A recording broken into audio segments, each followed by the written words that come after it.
एक छोटे से गांव में रामू नाम का एक किसान अपनी पत्नी, बेटे और बहू के साथ रहता था। रामू का बेटा और बहू पढ़े लिखे और समझदार थे। बहू घर का सारा काम बहुत मेहनत और प्यार से करती थी। लेकिन एक बात ने पूरे गांव का ध्यान खींचा। रामू की बहू हर सुबह जल्दी उठकर खाना बनाती थी, फिर उसे घर के बाहर चबूतरे पर रख देती थी।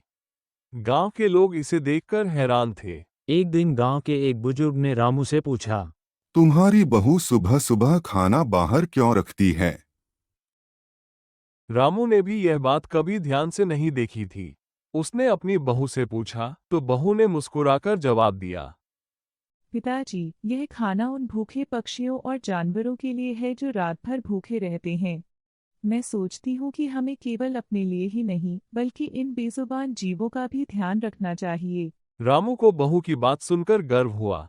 उसने उसे गले लगाते हुए कहा, तुम सच में हमारे परिवार का सम्मान बढ़ा रही हो। उस दिन से रामू और उसका परिवार भी बहू के इस काम में साथ देने लगा। धीरे धीरे गांव के और लोग